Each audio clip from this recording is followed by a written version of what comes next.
Hello and welcome back to my channel. Today I am bringing you my favorite books of 2022. The year is finally coming to a close and I'm excited to reflect on the books that I loved. There wasn't a lot of books per se that I loved this year. I kind of had like a mid-reading year where I didn't love a lot of the books that I read, but the books that I did love hit different because of that. Also, not every year can be an amazing reading year. You've got to have like those off years so that you appreciate the good reading years. I've got 7 books that I'm going to be going over this year that were my favorites, that were standouts for me, that were 5 out of 5 stars. Let's get started. This is in no order, by the way, but the first book I have here is MIKA in Real Life. This is an adult contemporary story about MIKA, whose life is a bit of a mess. Like, girl is going through it consistently, making bad decisions, finding herself in bad situations, and at one point in her life she got pregnant but gave up her daughter for adoption. Years have passed and now her adoptive daughter is trying to get in contact with her, but Mika's like, no, we cannot be doing this right now. Like, my life is a mess. I want to have my life together before we meet, before we have any kind of interaction. And so she decides to kind of just like lie about her life, and she begins to like create this new image for herself even though it's like far from the truth. As you can imagine, this brings more messiness into Mika's life. I love Emiko Jean's writing style. Something that stood out to me with this book is that she's able to like maintain this lighthearted, bubbly writing style, but also have her characters still going through hardships, but you're never feeling like super bummed out when reading about those hardships. Like when she discusses these things that her characters are going through, you're never like feeling like super bummed out or just like depressed while reading it, because there are some books that like deal with dark topics and hardships and you just like feel like so bummed out while you're reading it. That's not the case here. She somehow is able to strike a balance where like the lightheartedness and also being able to maintain some like hard-hitting stuff. I also just loved reading about Mika. She's a bit on the older side. I say older side, she's in her 30s. That's not old, but she's in her 30s and she still doesn't have her life together, and I just appreciated seeing a character that's just still trudging through life and still doesn't have everything together. Like, that's just very nice to see, and I feel like we need to see more of that. I loved seeing Mika try to form a relationship with her daughter. It was cool to kind of see them just get to know each other and see how they're similar, how they're different, even though Mika does present herself as a completely different person to her daughter. But the fallout with that was also really interesting to read about, and kind of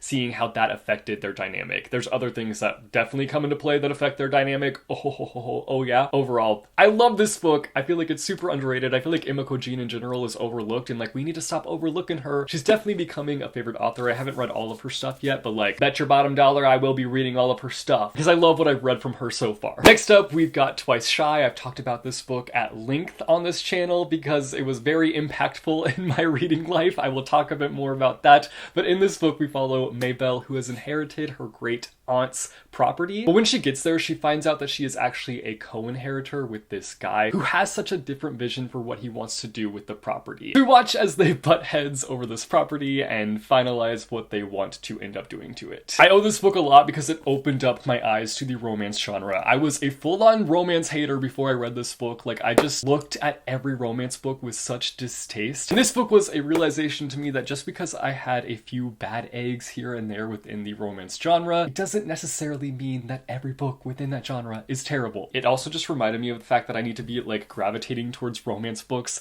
that have elements within them that work for me. Like, for example, the big thing with this book is that it's kind of more on the slow burn romance. Like, it takes some time for the romance bits to really come into play, and I appreciate that. Like, I love when we see a relationship that kind of sets the groundwork first. I don't like just hopping in. I don't like things to be super rushed. I like that slow burn ride. I love the writing style. Honestly, it kind of reminds me of like Emiko Jean's writing style. I will say it was like a bit more fluffier, but that's okay. I also just heavily related to the main guy character in this one. I felt like we were kind of one and the same, and honestly, that can sometimes make you biased towards a book, so I'll fully cop up to that. I think the thing that shocked me the most about this book is that I was like giddy reading it. Like, I was so invested in the relationship. I became a different person when I read it. I was like, what is happening to me? Why am I giddy over this relationship?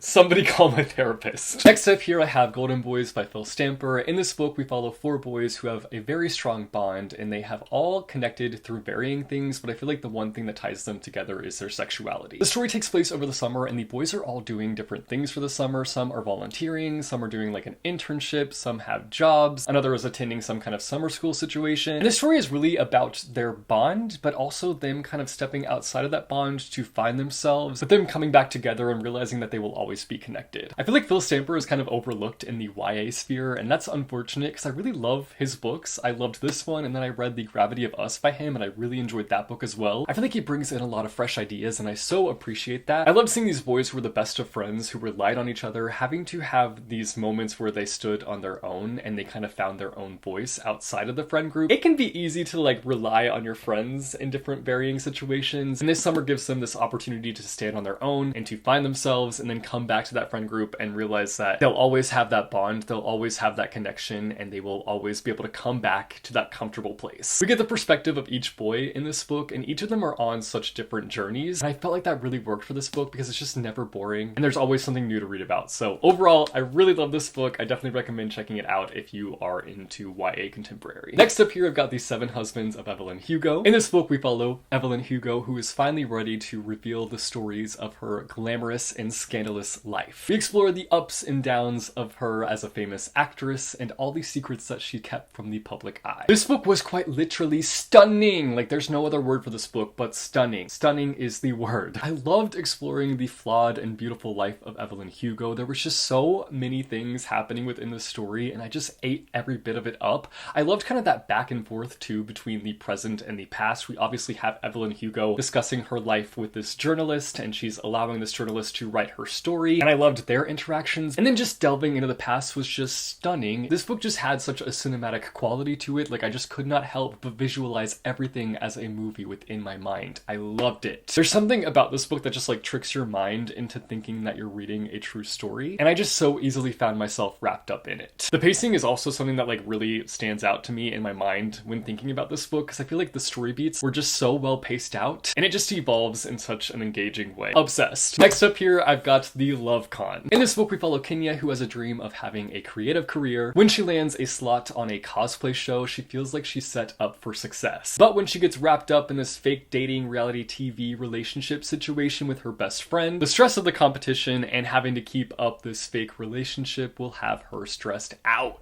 I just loved following Kenya through and through. I loved seeing her on the reality TV show, and then also seeing her fight for her dreams. There's so many people that are like against her, and she proves them wrong, and that's just like so satisfying. I also am realizing that I just really like reality TV as an element within books. Like, I think it works really well, and it adds such an interesting layer into this book. Seeing how in some ways she's not really showing her true self on camera, she's like maintaining a character, and then seeing kind of like her inner dialogue throughout that process was just fascinating. And of course, the romance. I never thought that I would be like gushing over a romance, but I gushed over this one. Oh my gosh. I've realized that like the friends to lovers situation just really works for me, because I'm somebody where, again, I like the slow burn. I like seeing the groundwork be set, and friends to lovers works so well for me because there's already that groundwork. Like, you know, they've got history, they've done the work to already have some chemistry. Just seeing that friendship kind of shift out of a platonic situation into a romantic situation. I love The Love Con. If you love cosplay, if you love nerdy things, if you love friends to lovers,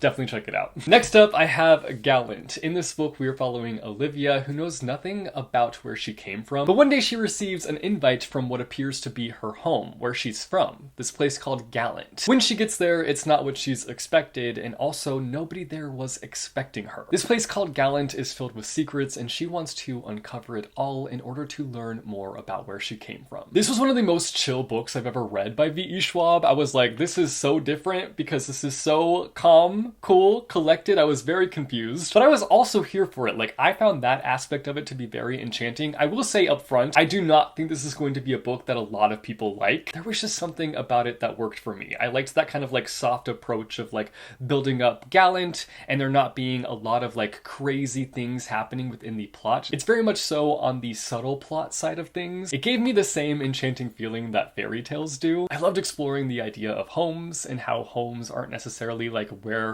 we grow up or where we're from, and how we can make anything or anyone our home. I just really liked that theme and seeing that be explored. And I also liked the incorporation of death within this one. I can't really explore that idea too much because it's kind of spoilery, but A+ for the death element. I've always been a sucker for V.E. Schwab books. I just love her writing style. I love her stories. I feel like she just brings a lot of new things to the table, and I can always appreciate that. So 10 out of 10 for me. And finally, the last book on my favorite books of 2022 list is Another B.E. Schwab book, The Invisible Life of Addie LaRue. This story follows Addie, who's made a deal with the devil in order to live forever, but the deal comes with a price. Anyone she comes in contact with will never remember her. This book was perfection. Again, another book that I feel like a lot of people are not gonna like, but wah, wah, wah. I loved it. It was so good. It's hard for me to even explain myself with this one. Like, I just want to like gush about it and be like, it's perfect. That's all you need to know. Now go read it. But like, the writing was just like next level for B.E. Schwab in my opinion. Like stylistically, is stylistically a word? I hope it is. It was stunning. Like the way she wrote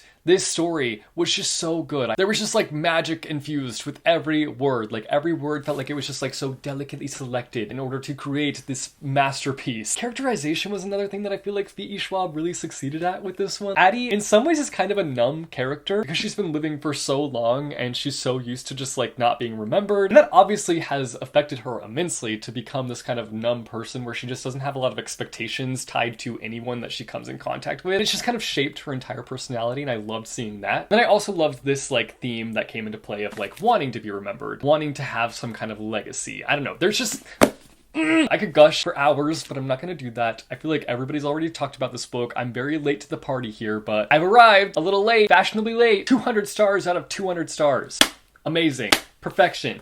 I loved it. Those are all my favorite books from the year of 2022. It wasn't the best reading year, but I'm really hoping 2023 will be a little bit different and that I will read a lot of great books. I'm manifesting it. You guys should let me know down below in the comments some of your favorite books from the year of 2022. What were some of your standouts? What are some that you would recommend me? Let me know all your thoughts down below in the comments. If you like this video, be sure to go and hit that like button. If you want to see more bookish content from me, be sure to go and hit subscribe or go and hit that bell icon and you'll be notified every time I post new videos.